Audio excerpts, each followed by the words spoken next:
Assalamualaikum warahmatullahi wabarakatuh.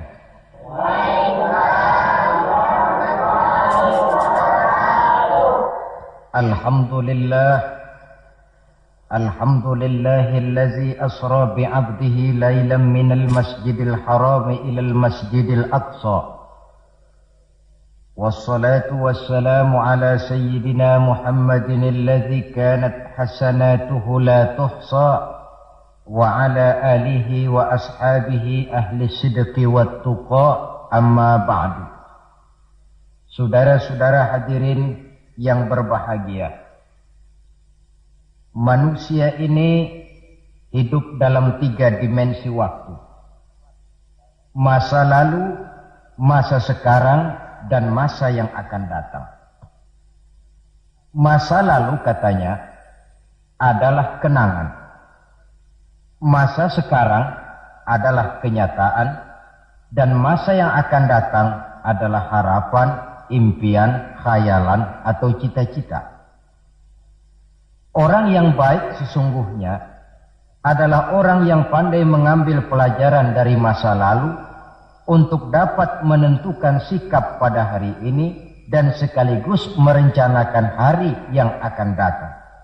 Sehingga hari ini harus lebih baik daripada kemarin, dan besok harus lebih baik daripada hari sekarang ini. Dalam konteksnya dengan itulah kita pada pertemuan kali ini akan membicarakan tentang hikmah Isra dan Mi'raj. Satu peristiwa masa lampau yang tetap tidak kehilangan relevansinya untuk kita jadikan pelajaran bagi kita yang hidup di penghujung abad ke-20 ini. Kalau kita perhatikan, hampir setiap bulan dalam Islam ini mempunyai nilai-nilai sejarah. Kalau kita bicara Muharram misalnya, kita diingatkan dengan peristiwa hijrah. Kita bicara Ramadan, diingatkan dengan peristiwa nuzulul Quran. Kita bicara bulan Zulhijjah, diingatkan dengan peristiwa kurban. Kita bicara bulan Syawal, diingatkan dengan Idul Fitri. Kita bicara bulan Rabiul Awal, diingatkan dengan Maulid Nabi. Dan kalau kita bicara bulan Rajab, kita diingatkan kepada peristiwa Isra dan Mi'raj. Sebagai yang kita maklum, Quran itu memang bukan kitab sejarah. Tetapi Al-Quran banyak menceritakan peristiwa-peristiwa bersejarah. Dan kalau kita perhatikan gaya bahasa yang digunakan oleh Al-Quran di dalam menceritakan peristiwa-peristiwa bersejarah itu berbeda satu dengan lainnya. Istimewa sekali bahwa untuk menceritakan peristiwa Isra dan Mi'raj, Allah memulai ayatnya dengan menggunakan kalimat tasbih. Seperti yang kita baca dalam surah Bani Israel ayat pertama. Subhanallazi asra bi'abdihi laylan minal masjidil harami ilal masjidil aqsa. Maha suci Allah yang telah menjalankan hambanya pada suatu malam dari Masjidil Haram di Makkah ke Masjidil Aqsa di Palestina. Mari kita coba dekati ayat ini per kalimat untuk memudahkan pengertian kita di dalam memahami peristiwa Isra dan Mi'raj ini. Ayat ini dimulai dengan kalimat subhanallazi. Dalam ilmu balaghah, kalimat semacam ini disebut dengan kalimat ijaz, yaitu kalimat yang redaksinya ringkas namun isinya padat. Di situ ada kata yang tersirat, yakni lafzul jalalah, sehingga asli kalimatnya subhanallahillazi, maha suci Allah, dan ini disebut dengan kalimat tasbih. Banyak peristiwa-peristiwa bersejarah yang diceritakan dalam Al-Quran, tetapi jarang yang diawali dengan kalimat tasbih. Al-Quran menceritakan bagaimana Allah menciptakan Nabi Adam, tidak dimulai dengan kalimat tasbih. Al-Quran menceritakan bagaimana Fir'aun dan bala tentaranya ditenggelamkan di Lautan Merah, itu kejadian hebat tidak dimulai dengan kalimat tasbih. Pun Al-Quran menceritakan bagaimana umatnya Nabi Saleh, umatnya Nabi Hud dan lain sebagainya yang ditelan gempa bumi, ditiup angin topan, seluruhnya diceritakan dalam Al-Quran, tetapi tidak satu pun yang dimulai dengan kalimat tasbih. Istimewa untuk menceritakan Isra dan Mi'raj ini, Allah memulai ayatnya dengan kalimat tasbih. Subhanallazi, maha suci Allah, maha suci dari segala kelemahan, maha suci dari segala kekurangan, maha suci dari segala ketidakmampuan. Allah mempertaruhkan kesuciannya untuk menjamin kebenaran peristiwa Isra dan Mi'raj. Dan sebagai pertanda, Isra dan Mi'raj bukan sekedar peristiwa biasa, tetapi Isra dan Mi'raj adalah peristiwa yang amat sangat luar biasa. Sampai Allah memulai ayatnya dengan menggunakan kalimat tasbih. Apa hikmah yang bisa kita ambil dari kalimat tasbih ini? Saudara, kita tahu di dalam agama kita ini kan ibadah macam-macam. Ada ibadah yang berat dan modalnya juga besar. Membangun masjid berat dan perlu biaya besar. Melaksanakan ibadah haji berat dan perlu biaya besar menurut umumnya ukuran ekonomi bangsa kita. Ini jenis ibadah yang berat dan perlu modal besar. Lalu ada pula ibadah itu yang berat tapi modalnya ringan. Seperti puasa. Puasa itu kan berat, puasa itu. Bukan menahan lapar dan hausnya yang berat, tetapi esensi puasa itu sendiri, yakni kemampuan mengendalikan nafsu. Kita ini kan kalau sedang puasa, lapar sih tahan, tapi marah kadang-kadang nggak tahan. Haus tahan, tapi ngomongin orang kadang-kadang nggak tahan. Padahal di situ esensi puasa, kemampuan mengendalikan nafsu. Dia ibadah yang berat, tapi modalnya ringan. Modal paling penting niat. Sahur itu kan hukumnya sunnah muakkadah. Yang wajib itu niatnya. Ini jenis ibadah yang berat, tapi modalnya ringan. Lalu ada pula ibadah itu yang ringan, modalnya pun ringan. Agama menyebutnya dengan kalimatut thayyibah. Ucapan-ucapan yang baik yang dibanyak diajarkan oleh agama kita. Bertemu teman, assalamualaikum, ibadah. Memulai pekerjaan, bismillahirrahmanirrahim, ibadah. Melihat sesuatu yang hebat, masya Allah. Melihat sesuatu yang luar biasa, subhanallah. Terkejut, astaghfirullah. Mendapat nikmat, alhamdulillah. Terkena musibah, inna lillah wa inna ilaihi raji'un. Ibadah dengan modal yang ringan berupa mengucapkan kata-kata yang baik yang banyak diajarkan oleh agama kita. Ini kan ringan.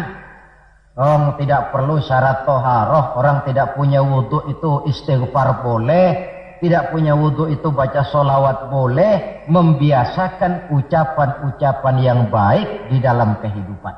Itu hikmah yang kita ambil dari kalimat subhanallazi. Kalimat selanjutnya asra. Maha suci Allah yang telah menjalankan. Asal kalimat asra ini sara yasiru. Lalu dibentuk dalam bentuk majhul menjadi asra yusri isra'an. Maha suci Allah yang telah menjalankan.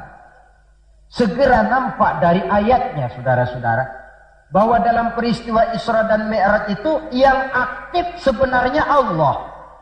Nabi pasif. Allah yang menjalankan, Nabi yang dijalankan. Orang dijalanin tentu terima beres, namanya juga dijalanin. Maka tidak heran kalau beliau berangkat dari Mekah kemudian menuju Masjidil Aqsa di Palestina. Dari sana naik ke langit pertama, 2, 3, 4, 5, 6, 7. Dari sana naik lagi ke Rafraful Akhdar, sampai ke Sidratil Muntaha, sampai di bawah Arsy, menerima perintah sholat, melakukan kunjungan ke surga dan neraka, kembali lagi ke Mekah tidak lebih daripada 1/3 malam. Kok bisa ya? Kalimatnya Asra. Allah yang menjalankan, Nabi yang dijalani. Tentu saja karena dijalankan, beliau lalu terima beres. Andai kata Rasul berjalan sendiri, terang beliau tidak akan mampu menempuh jarak yang demikian jauh dalam waktu yang relatif singkat. Artinya, di dalam memahami peristiwa Isra dan Mi'raj ini, yang dipakai bukan logika intelektualitas manusia, tetapi logika kemahakuasaan yang mutlak dari Allah Subhanahu wa ta'ala. Satu contoh kecil. Saya satu hari berangkat ke Bogor. Jam 9 saya berangkat dari rumah, ambil baju di lemari, saya pakai. Berangkatlah saya ke Bogor. Saya tidak tahu kalau di kantong baju saya ada semutnya. Saya pun berangkat ke Bogor. Jam 10 sampai di Bogor, 10:30 urusan selesai, kembali lagi ke rumah, 11:30 sudah sampai di rumah. Baju saya buka, saya gantung kembali di lemari, semutnya keluar dari kantong, cerita sama teman-temannya. Saudara-saudara bangsa semut, percayalah saya baru saja pulang dari Bogor. Kata temannya, jam berapa kau berangkat? Tadi jam 9. Lalu 11:30 sudah sampai lagi di sini? Iya. Temannya yang berpikir menurut logika semut, mana mungkin percaya. Tentu akan berkata, bagaimana mungkin mut? Badanmu begitu kecil, jalanmu begitu lambat. Masa ke Bayoran Bogor jam 9 berangkat, 11:30 sudah pulang lagi? Temannya tidak tahu, semut bukan jalan sendiri, tapi nyempeng di kantong saya. Dahulunya Abu Jahal, Abu Lahab, dan abu-abu lainnya, itu mikirnya pakai logika manusia. Ya jelas toh, peristiwa ini tidak akan bisa dicernakkan oleh logika. Karena itu kalau sedikit orang mau merenungi ayatnya, tidak terlalu sulit memahami Isra dan Mi'raj. Dia kehendak Allah, bukan kehendaknya Rasulullah Sallallahu Alaihi Wasallam. Ini kalimat Asra. Kemudian kalimat bi'abdihi, maha suci Allah yang telah menjalankan hambanya. Kenapa kok Allah memakai kalimat tidak langsung? Kan lebih enak saja kalau Allah bilang misalnya, Subhanallazi asra bi Muhammad, maha suci Allah yang telah menjalankan Muhammad. Begitu saja, kenapa sih? Kenapa harus pakai bi'abdihi, maha suci Allah yang telah menjalankan hambanya? Pakai kata-kata hamba. Apa maksudnya? Nah, di dalam kalimat hamba ada dua data. Data pertama, kalimat hamba di sini menjelaskan bahwa Nabi Muhammad itu Isra dan Mi'raj dengan roh dan dengan jasad sekaligus. Sebab apa? Orang hanya dipanggil hamba kalau punya roh dan punya jasad. Jasad tanpa roh namanya mayit. Roh tanpa jasad gentayangan, mungkin namanya pocong. Orang dipanggil hamba tentunya lengkap jasad dan roh sekaligus. Karena itu kalimat bi'abdihi sudah merupakan jawaban Isra Mi'raj terjadi dengan jasad dan dengan roh. Itu data pertama. Data yang kedua, kalimat bi'abdihi ini menjelaskan bahwa Nabi Muhammad itu oleh Allah benar-benar telah diakui sebagai hambanya. Maka lalu dipanggil hamba dalam ayat ini. Saudara mungkin lalu bertanya, Kalau cuma sekedar urusan itu, apa kita ini bukan hamba Allah? Ya tentu, kita ini hamba Allah. Kata siapa? Kata kita. Kalau kata kita, namanya mengaku. Orang mengaku tentu boleh-boleh saja, namanya ngaku. Cuma diakui atau tidak, ini yang jadi masalah. Saya bisa saja berkata, saya kenal dengan Bapak Presiden. Tapi yang jadi masalah, apakah Bapak Presiden juga kenal dengan saya? Dengan kata lain, kalau kata-kata hamba Allah keluar dari mulut manusia, nilainya murah. Kenapa murah? Sebab itu pengakuan. Tapi kalau keluar dari Allah sendiri, itu yang mahal.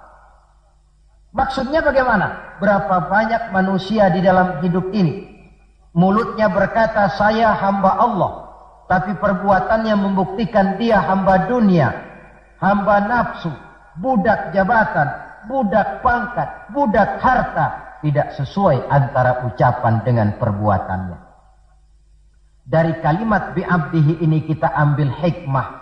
Sekali kita menjadi hamba Allah, jangan menghamba kepada yang selain Allah. Sebab syahadat yang kita ucapkan punya konsekuensi. Asyhadu an la ilaha illallah.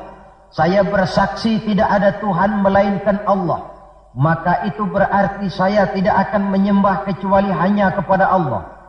Saya tidak akan pernah takut kecuali hanya kepada Allah. Saya tidak akan pernah minta tolong kecuali hanya kepada Allah. Saya tidak akan menggantungkan hidup kecuali hanya kepada Allah. Saya tidak akan pernah takut kecuali hanya kepada Allah. Konsekuensi yang logis daripada ucapan kalimat syahadat itu. Sekali kita menghamba kepada Allah, jangan menghamba kepada yang selain Allah. Adapun Nabi sebelum dipanggil bi'abdihi dalam ayat ini, kita baca dari sejarah. Tahun-tahun sebelum beliau dipanggil dengan kalimat bi'abdihi, tahun kelabu, amul huzni dalam sejarah itu, tahun duka cita.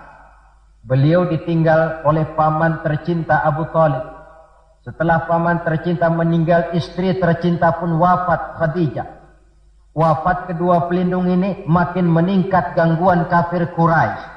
Dihina, dicemoohkan, dicaci maki, dilontari dengan kotoran unta, bahkan akan diancam untuk dibunuh.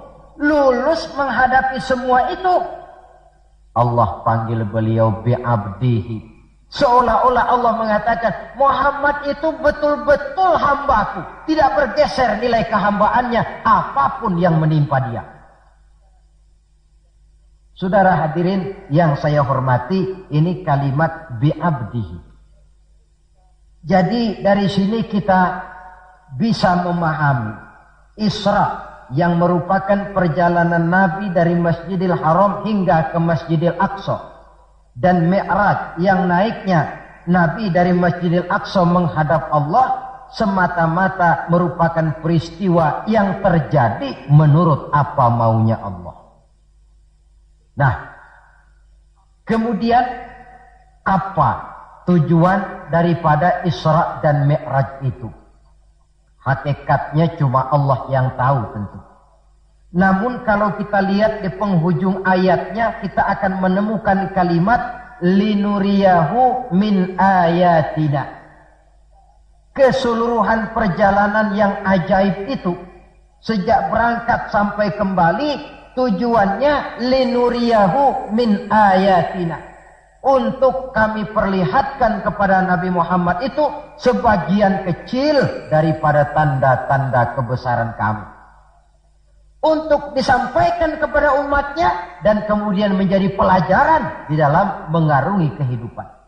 Seluruh perjalanan yang dilihat oleh Nabi, seluruh pemandangan yang ditemui di dalam perjalanan, itu merupakan sebagian kecil dari tanda-tanda kebesaran Allah. Dan itu merupakan tamsil, contoh pelajaran buat kita yang hidup di zaman sekarang ini. Misalnya, di dalam perjalanan Rasul melihat ada orang mencakar-cakar mukanya dengan kukunya sendiri. Beliau bertanya, ya Jibril, itu orang macam apa? Jibril yang waktu itu bertindak sebagai bodyguard menjelaskan, Muhammad, itulah contoh daripada umatmu, orang-orang yang suka memburuk-burukan saudaranya sendiri. Ditamsilkan bagaikan orang yang mencakar mukanya sendiri. Sebab muslim ini bersaudara seperti satu tubuh. Jikalau yang satu sakit, yang lain akan ikut merasakan sakit. Jikalau satu terinjak, yang lain merasakan akibatnya. Ibu jari tersandung batu, mulut akan berkata aduh, air mata akan keluar, kepala mungkin akan ikut pusing, dan itu refleks tanpa harus menunggu undangan. Orang yang memburuk-burukan saudaranya sendiri, hakikatnya mencakar mukanya sendiri. Bak kata pepatah, menepuk air di dulang, terpercik muka sendiri. Lalu beliau melihat pula ada orang dipotong lidahnya. Kata malaikat Jibril, Muhammad, itu tamsil daripada umatmu, orang-orang yang suka mengumpat, para pembuat fitnah, tukang bikin gosip dan menjelek-jelekan orang lain. Maka lidahnya akan dipotong sedemikian rupa. Lalu beliau melihat pula dalam perjalanan ada orang memikul kayu. Sudah cukup berat, rengkek-rengkek dia membawa beban yang cukup berat itu. Anehnya malah beban yang sudah cukup berat itu bukan dikurangi, malah ditambahi. Makin berat, makin ditambah. Makin berat, makin ditambah. Sampai Nabi heran dan tanya, Jibril, apa lagi kalau ini? Nah Muhammad, ini tamsil daripada umatmu, orang-orang yang dipercayakan untuk memikul satu amanah, tetapi amanah yang satu belum dia laksanakan, sudah diterima amanah yang lain. Akhirnya bertumpuk-tumpuk di pundaknya amanah-amanah yang harus disampaikan. Orang yang terlalu banyak jabatan, tetapi kemudian ternyata tidak mampu melaksanakan tugasnya. Tapi dikasih jabatan baru, mau lagi.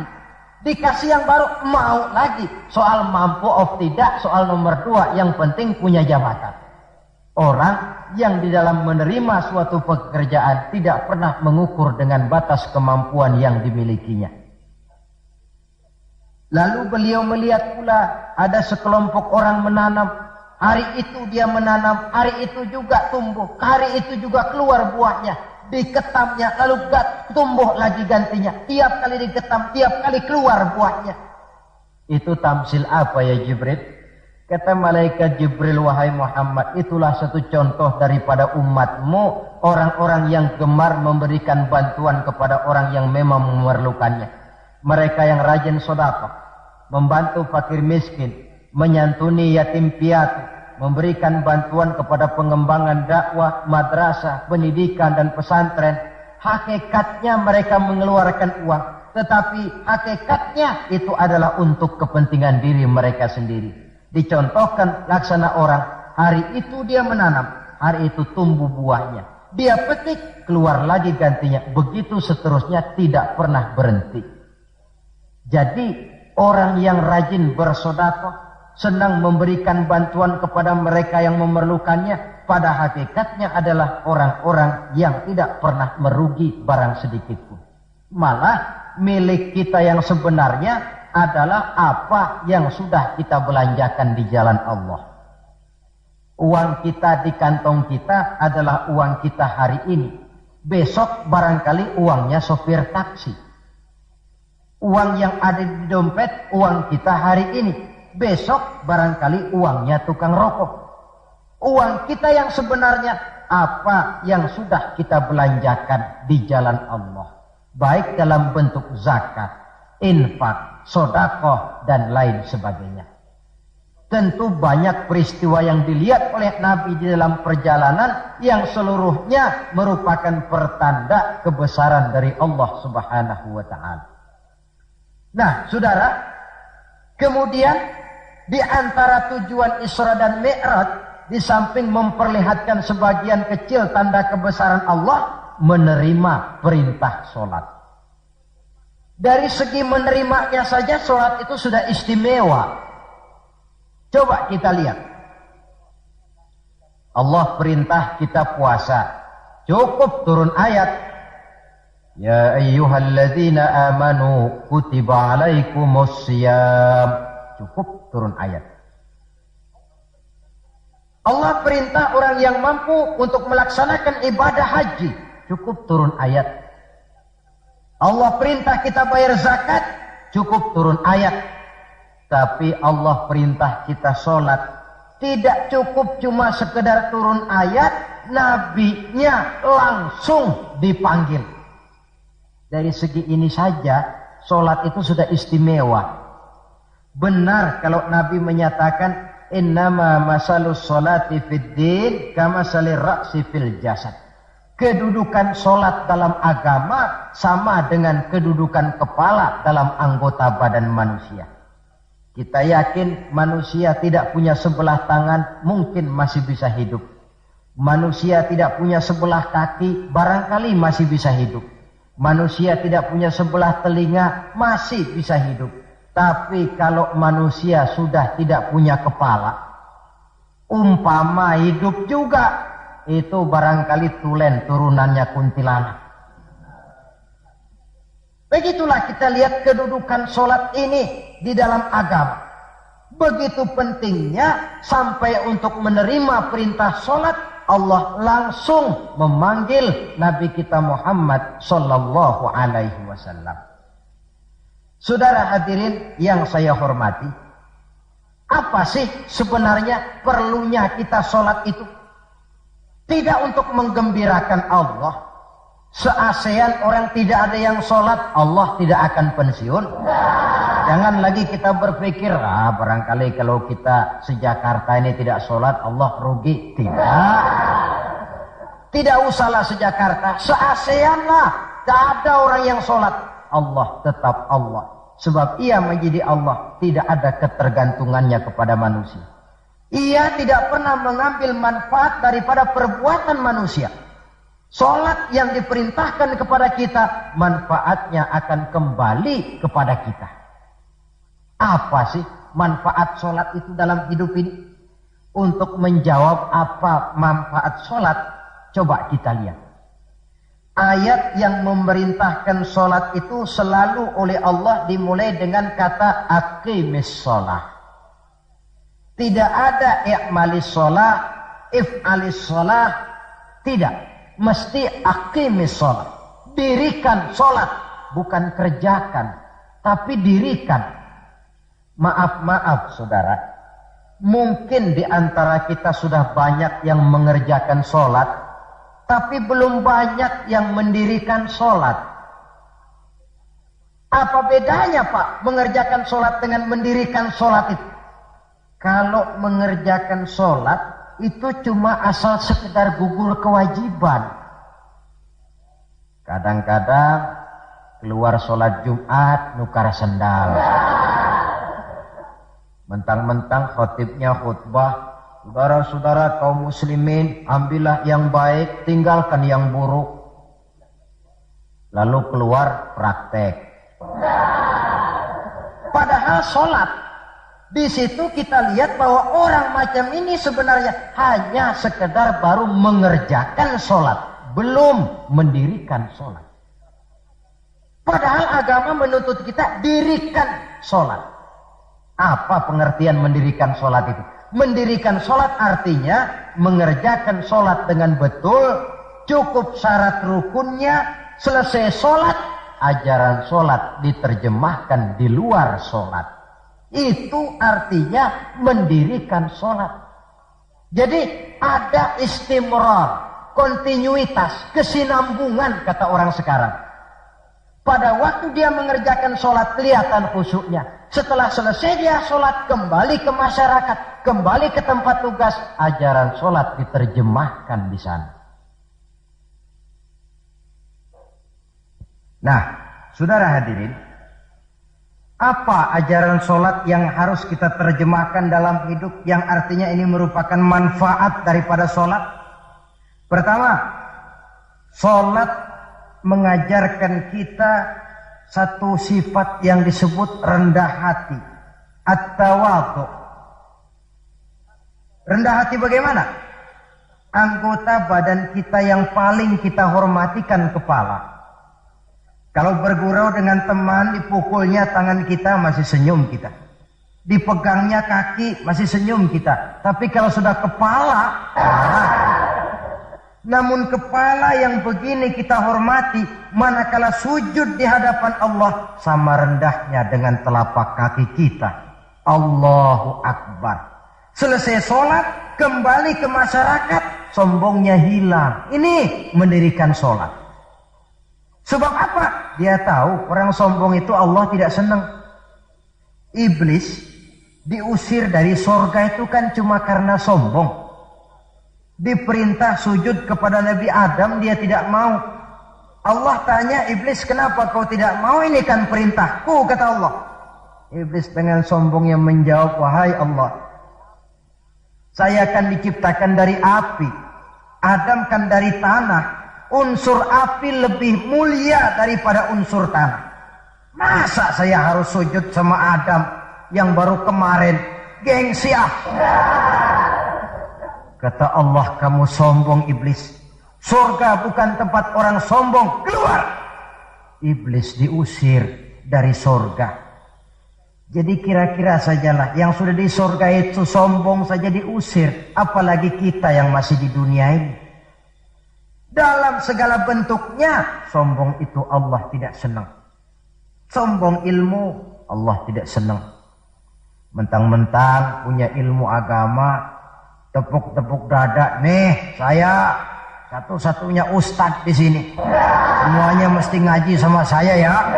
Kalau tidak ngaji sama saya, Islamnya kurang tapi sah. Sombong dengan ilmu. Sombong harta, ibu-ibu, Allah juga tidak senang. Sombong pangkat pun demikian juga, yang wajar-wajar sajalah kita dalam hidup. Tawadhu. Yang kedua, sholat mengajarkan kita untuk ikhlas. Berbuat tanpa pamrih. Kalau sudah Allahu Akbar, itu sudah karena Allah. Orang mau puji atau tidak, mau tahu atau tidak, mau dengar atau tidak, yang penting Allah. Tertanam keikhlasan. Bagaimana orang yang ikhlas dalam berbuat itu? Maaf-maaf. Orang yang ikhlas dalam berbuat itu seperti orang buang air besar. Saudara, kalau saya tanya, pagi-pagi buang air besar itu ikhlas apa tidak? Walaupun malam saudara habis makan enak, sate, opor ayam, buahnya anggur, apel, besok pagi dibuang, ikhlas. Tidak pernah ditengok-tengokin. Begitu jatuh lalu dilihat, ini jangan-jangan satenya ini, tidak. Sudah jatuh ya sudah, kurelakan di kau pergi. Berbuat tanpa pamrih, yang penting Allah. Ini mendirikan sholat. Yang ketiga, ini saya kira yang banyak dicari orang sekarang. Sholat itu memberikan ketenangan dalam hidup. Ketenangan bagaimana? Kita manusia hidup ini kan punya ambisi dan emosi. Yang orang lain punya, kita kepengen. Yang orang lain bisa, kita kepengen. Itu wajar, namanya manusia mesti punya emosi. Tapi emosi yang membludak tanpa dinetralisir akan bisa menimbulkan psikosomatik, di mana manusia disiksa oleh perasaannya sendiri.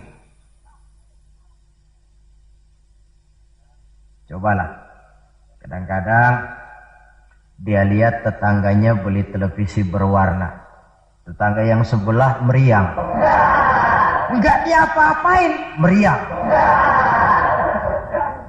Tetangganya malah makin kaya, besok beli kulkas.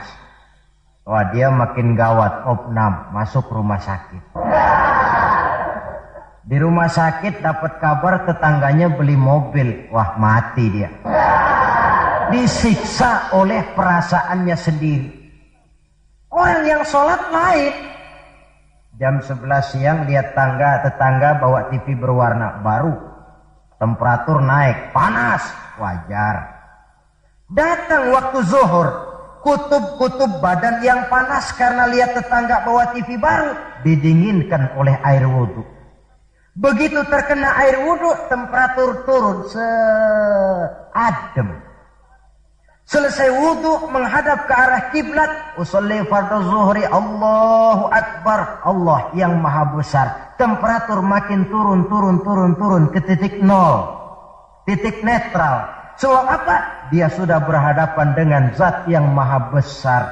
Allahu Akbar, yang besar cuma Engkau ya Allah. Televisi tetangga saya mah kecil.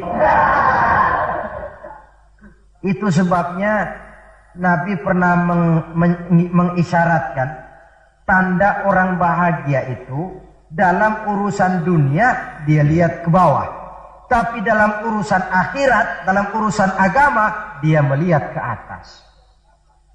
Kalau dia punya mobil dia berkata, alhamdulillah kita nih punya mobil, tetangga sebelah cuma punya motor. Kata yang punya motor, alhamdulillah punya motor, tetangga sebelah cuma sepeda aja kemana-mana. Kata yang punya sepeda, alhamdulillah punya sepeda, tetangga sebelah kemana-mana jalan kaki terus. Kata yang jalan kaki, alhamdulillah masih bisa jalan. Tetangga sebelah lumpuh bertahun-tahun gak kemana-mana. Kata yang lumpuh, alhamdulillah masih hidup. Tetangga sebelah kemarin out gak balik lagi. Timbul rasa syukur. Lalu dalam urusan akhirat, agama melihat ke atas. Kalau dia bisa jaga sholat yang 5 waktu, kenapa saya tidak? Kalau dia bisa baca Quran, kenapa saya tidak? Kalau dia walaupun hidup sederhana berani membantu pembangunan masjid, musola, madrasah, kenapa saya yang lebih kaya tidak? Timbul keinginan untuk mencontoh. Mencontoh orang dalam ibadah menimbulkan kepuasan batin. Sebaliknya, mencontoh orang dalam urusan harta menimbulkan rasa penasaran, hasud, dengki, tidak senang melihat orang lain mendapat nikmat, dan paling akhir disiksa oleh perasaannya sendiri. Ketenangan dalam hidup, ketenangan dalam rumah tangga tercipta karena sholat. Cobalah, kalau seorang istri, suami ahli sholat, istrinya sholat, jam 4 bangun, dibangunkan istrinya, bu, mari sudah menjelang subuh, ayolah kita ambil air wudhu, berangkat. Selesai dia ambil air wudhu, dia sunnah qobliyahnya 2 rakaat. Kalau dekat ke musola masjid, jamaah ke musola masjid. Kalau jauh, jamaah di rumah. Nikmat rumah tangga muslim itu. Si suami jadi imam, istri jadi makmum. Suami takbir, istri takbir. Suami ruku, istri ruku. Suami sujud, istri sujud. Selesai sholat, assalamualaikum warahmatullah, assalamualaikum warahmatullah. Si istri mencium tangan suaminya, bang, kalau tadi siang banyak dosa saya, maafkan bang. Nikmat rumah tangga muslim tercipta karena sholat. Suatu hari bertengkar, yang ceng cong hang heng hong, ribut habis. Datang waktu zuhur, kata suaminya, bu, waktu zuhur sudah datang. Pertempuran kita hentikan sebentar. Gencatan senjata mulai. Ayo kita sholat. Ayo kau jadi imam lah. Suami jadi imam, istri jadi makmum. Biar monyong-monyong dikit, sholat.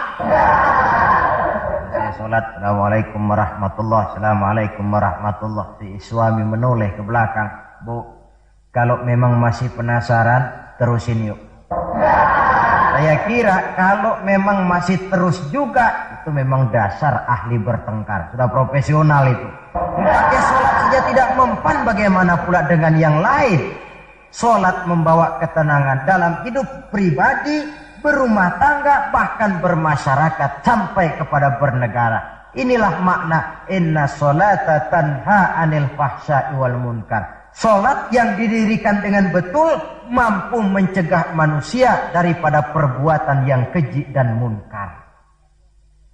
Saudara hadirin yang saya hormati, dengan demikian maka sholat adalah keperluan kita, bukan keperluannya Allah.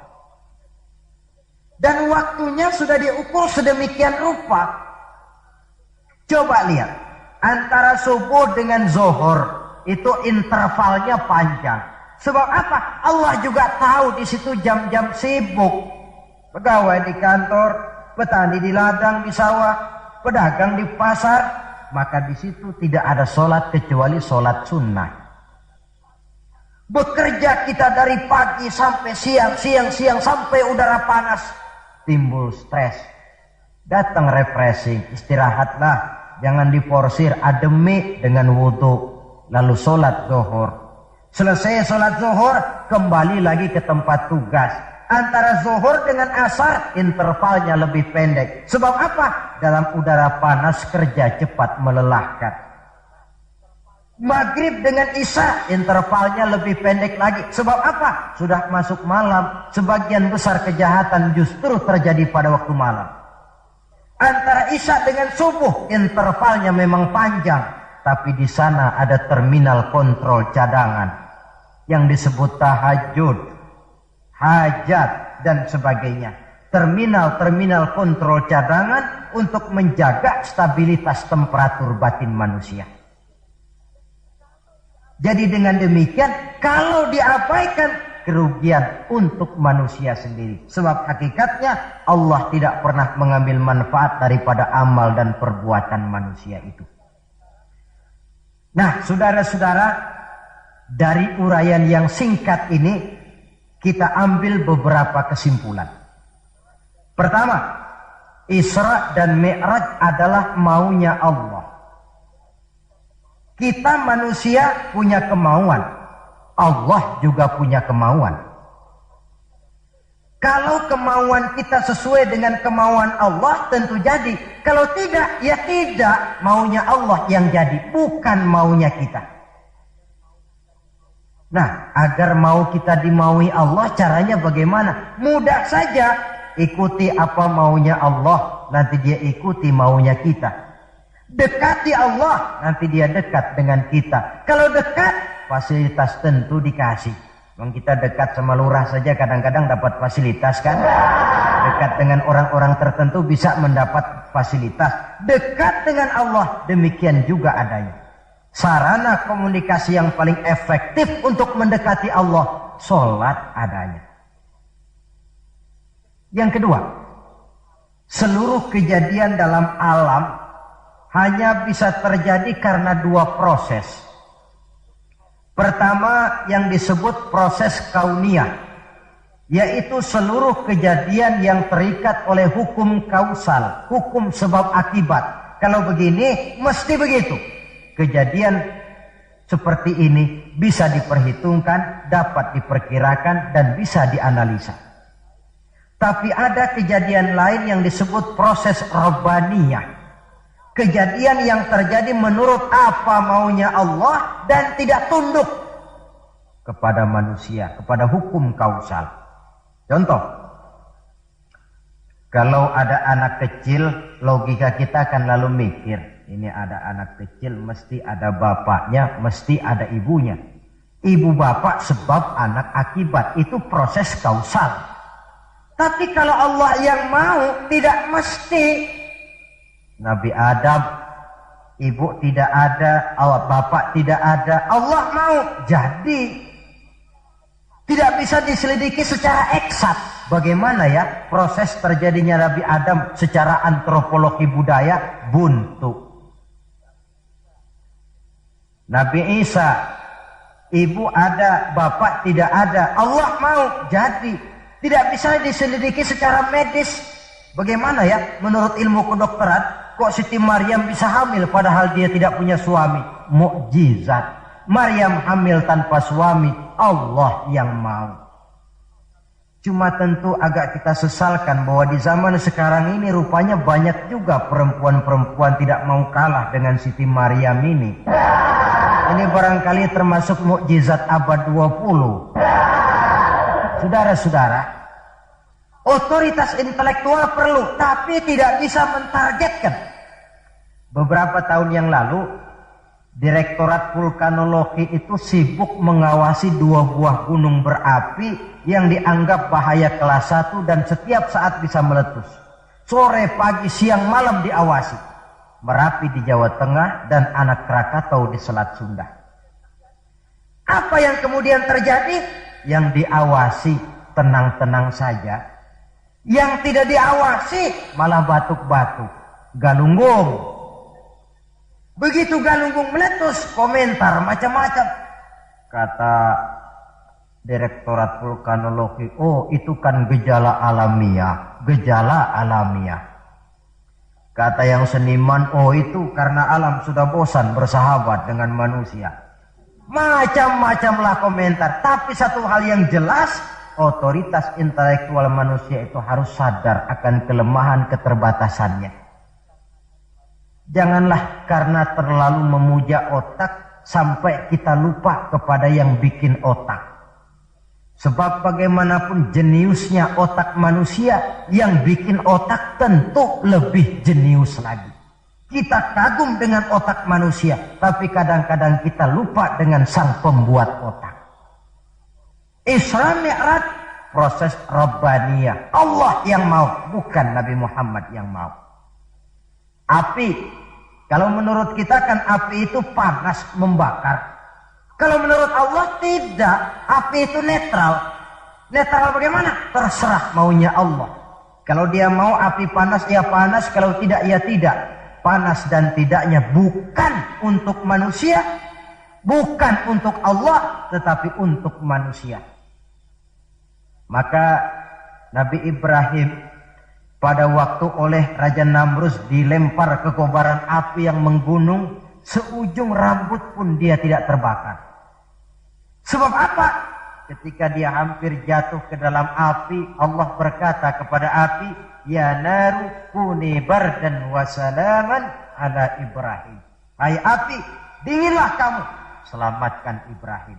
Api tunduk kepada maunya Allah, seujung rambut pun Nabi Ibrahim tidak terbakar, malah kedinginan di tengah kobaran api.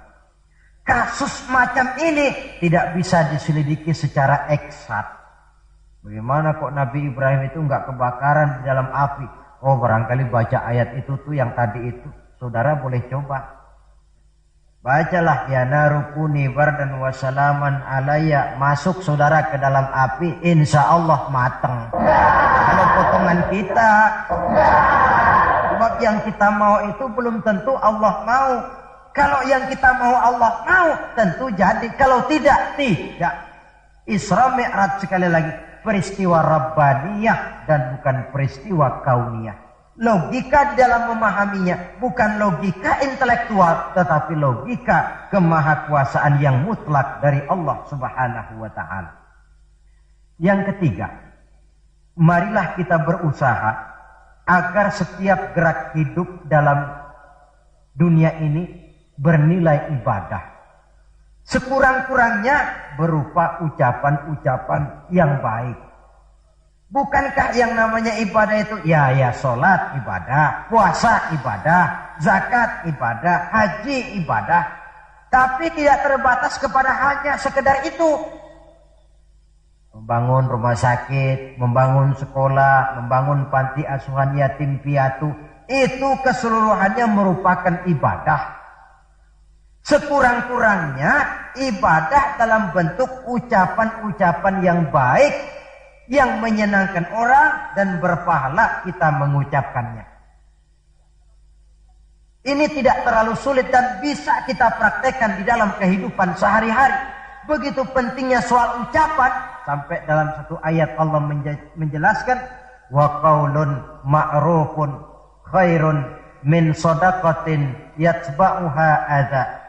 Ucapan yang baik itu lebih disukai Allah daripada sedekah tapi menyakitkan hati orang yang menerimanya. Sedekah itu pahalanya besar tentu, tapi kalau menyakitkan hati orang yang menerima, lebih baik ngomong yang enak-enak sajalah. Termasuk ini kalimatut thayyibah, ucapan yang baik. Yang keempat, marilah kita menjaga stabilitas kita sebagai hamba Allah. Miskin hamba Allah. Jadi orang kaya tetap hamba Allah. Orang biasa hamba Allah. punya pangkat, jabatan, kedudukan, tetap hamba Allah. Dalam keadaan bagaimanapun posisi kita, nilai kehambaan jangan bergeser adanya. Yang kelima, Isra Mi'raj sesungguhnya merupakan batu ujian. Setelah terjadi peristiwa Isra Mi'raj, kelihatan mana yang loyang, mana yang emas, mana yang batu kerikil, mana yang mutiara dan intan. Setelah terjadi Isra dan Mi'raj, yang beriman makin mantap imannya, yang ragu-ragu makin kembali malah kepada kekafiran, yang memang sudah kafir makin menghebat kekafirannya. Rombongan pertama yang makin mantap imannya diwakili oleh Abu Bakar Siddiq. Sehingga ketika diceritakan orang kepadanya, wahai Abu Bakar, sahabatmu Muhammad itu sudah gila dia. Gila bagaimana? Masa dia cerita katanya tadi malam dia dari Masjidil Aqsa, lalu sekarang sudah ada di Mekah lagi. Betul dia cerita macam itu? Betul. Saudara, kalau memang Muhammad yang cerita macam itu, jangankan cuma sekedar sampai Masjidil Aqsa di Palestina, lebih daripada itu pun kalau dia yang memang betul cerita, saya percaya. Makin mantap. Yang ragu-ragu malah ada yang kembali kepada kekufuran.